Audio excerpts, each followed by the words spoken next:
Next অপশনে আমাদের আছে সিজার টুল, নাইফ টুল আর হলো ইরেজার টুল। আমরা প্রথমে দেখব সিজার টুল। খেয়াল করেন, ধরেন আমাদের এখানে একটা ইলিপস আঁকলাম। এখানে অল্টার শিফট ধরে এই যে একটা ইলিপস আঁকলাম।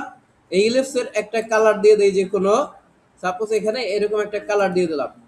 এখান থেকে প্রথমে আছে হলো সিজার টুল। খেয়াল করেন, এই সিজার টুলটা থাকা অবস্থায় যদি আমরা এখান থেকে এই জায়গাটাতে একটা ক্লিক করি, খেয়াল করেন ক্লিকটা করব হলো পাথের উপর। কোথায় ক্লিক করব? পাথ বরাবর একটা ক্লিক করব।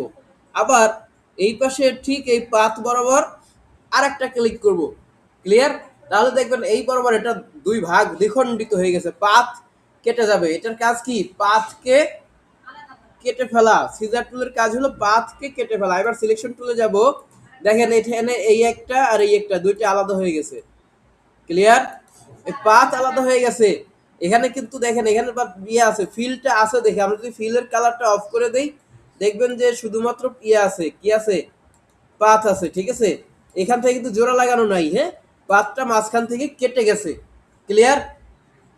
যদি ক্লিয়ার না হয় আমি আরেকটা কাজ করি। এখান থেকে ধরেন একটা এই যে একটা ইলিপস টুল নিলাম। ইলিপস টুল না, অন্য আরেকটা টুল নেই। সাপোজ এখান থেকে একটা রেক্টেঙ্গেল নিলাম। এই যে রেক্টেঙ্গেল নিয়ে এটার মধ্যে কোনো ফিল রাখলাম না, ধরেন ফিলটা কাটে দিই, ফিল অফ করে দিলাম এবং স্ট্রোকটাকে একটু বাড়াই দিই। ঠিক আছে, এবার যদি কাটি তাহলে আপনারা দেখতে পাবেন যে আসলে কি কাটে। কি কাটে? এটা থেকে মূলত স্ট্রোক কাটে, মনে থাকবে। এটা থেকে এই সিজার টুল দিয়ে কি কাটে? স্ট্রোক। এই সিজার টুলটা ওপেন করে নিলাম। এখন আমরা এটাতে ঠিক ক্লিক করব হলো পাথ বরাবর। ধরেন আমার এখান থেকে পাথটা কাটতে ইচ্ছে করছে, পাথের উপরে ক্লিক করে নাই, এই জন্য আসে না। এই যে পাথ বরাবর কাটবো, এখানে ক্লিক করে দিব। আবার ধরেন এখান থেকে পাথ বরাবর কেটে দেবো, এটাতে ক্লিক করে দিব। তারপরে দেখেন দুইটা কিন্তু কেটে গেছে অলরেডি। এবার এই সিলেক্ট টুলে ক্লিক করে এই দেখেন এটা ভাগ হয়ে গেছে। দেখছেন? আলাদা হয়ে যাবে এইভাবে। তো এটা গেল আমাদের একটা টুল, এটা হলো সিজার টুল। এই সিজার টুলের পরে আছে হলো নাইফ টুল। সিজার টুলের পরে কি আছে? সিজার টুলের কাজটা দেখলাম, এরপরে নাইফ টুলটা একটু দেখে আসি। সাপোজ আমরা এখান থেকে একটা ইলিপস টুল নেই, ধরেন এই যে এখান থেকে অল্টার শিফট ধরে এই যে একটা ইলিপস টুল নিলাম। এই ইলিপস টুলটাকে একটু ফিল কালার দেই, স্ট্রোক কালার একটু আছে থাকুক, এখানে একটু কালার একটু কমাই দিলাম ধরেন। ঠিক আছে, খেয়াল করেন এখান থেকে যদি নাইফ টুলে ক্লিক করি, নাইফ টুলে ক্লিক করলে আমরা জাস্ট এখান থেকে ধরেন সমান করে এখান থেকে নিয়ে এই বরাবর একটা কেটে দিছি। দেখেন কি হয়েছে, এইখান থেকে যতটুকু জায়গায় নাইফ টুলটাকে আমি জাস্ট মাউস থেকে ড্র্যাগ করেছি, ওই কিন্তু ওই বরাবর কেটে গেছে। কেটে গিয়ে কি করেছে, ওইখানে একটা নতুন পাথ সে তৈরি করে দিছে। ঠিক আছে, এবার যদি সিলেকশন টুলে যাই, বাইরে একটা ক্লিক করে এখানে ক্লিক করি, দেখেন এটা ঠিক এইভাবে আলাদা হয়ে গেছে। তাহলে নাইফ টুলের কাজ ছিল পাথকে কাটা, আর সিজার টুলের কাজ ছিল পাথকে কেটে ফেলা, তাই না? আর নাইফ টুলের কাজ কি হলো? পুরা পাথ শেপ একবারে কেটে, যেখান দিয়ে কেটে গেছে ওইখান থেকে নতুন একটা পাথ তৈরি হয়ে গেছে। দুইটার মধ্যে পার্থক্য বুঝতে পেরেছি? আচ্ছা ফাইন, বুঝতে পারলে তো ভালো। আচ্ছা আবার দেখাবো, অসুবিধা নাই, একটু পরে। ধরেন এখানে এবার একটা ইলিপস টুল নিলাম। এবার সিজার এই ইরেজার টুলটা একবার দেখাইনি।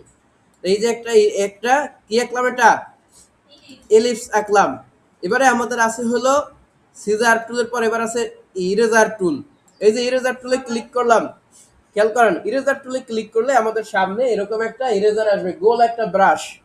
এই গোল ব্রাশটাকে আমরা যদি থার্ড ব্র্যাকেট ওপেনিংটাতে ক্লিক করি তাহলে ইয়ে হবে, কমতে থাকবে, ছোট হবে। আর যদি ক্লোজিংটাতে ক্লিক করি তাহলে ব্রাশটা বড় হতে থাকবে।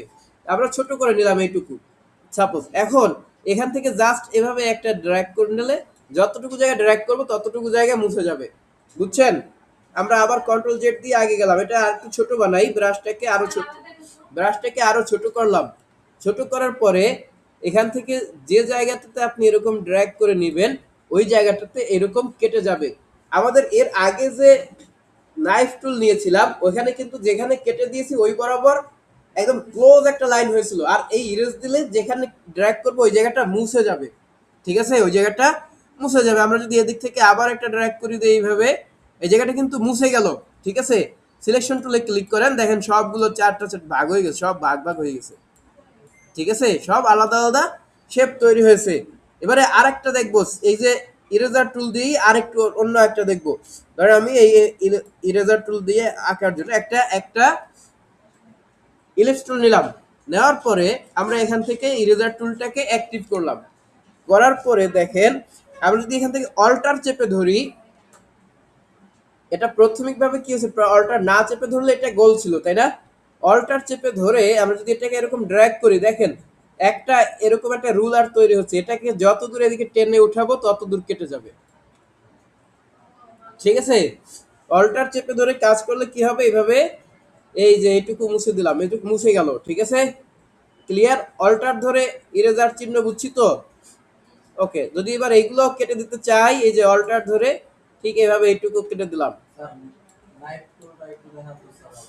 আচ্ছা দেখেন, এটা আগে সিলেক্ট করব, এটা সিলেক্ট করে এবারে এইখান থেকে এই টুলটা নিয়ে যদি আমরা এভাবে কেটে দেই, এই যে কেটে গেছে, বুঝছেন? যেটা সিলেক্ট করা থাকবে সেটা, এটা হচ্ছে না কেন বলেন তো? কারণ আমরা এটাকে সিলেক্ট করি নাই। এটা হবে তাহলে? হবে না, যেটা সিলেক্ট করব ওইটা না মুছবে। এই যে ইরেজার টুল দিয়ে গেলাম, এই যে এটা মুছে গেল। এই যে এইগুলা মুছে দিতে চাইলে মুছে যাবে। মুছে যাবে, এটা সিলেক্ট করে নিতে হবে, তাই না? ধরেন দুইটা সিলেক্ট করলাম, সিলেক্ট করে এবারে ইরেজার টুল নিলাম, নিয়ে যদি অল্টার ধরে এভাবে ক্লিক করি, এই যে মুছে গেছে, দুইটাই মুছে গেছে, দেখছেন? দুইটাই, কারণ কি দুইটাই আমরা সিলেক্ট করেছিলাম। ঠিক আছে, এইভাবে আমরা তিনটা টুল প্র্যাকটিস করব এখন। নাইফ টুল, সিজার টুল এবং ইরেজার টুল দুই ভাবে। নেন, শুরু করেন।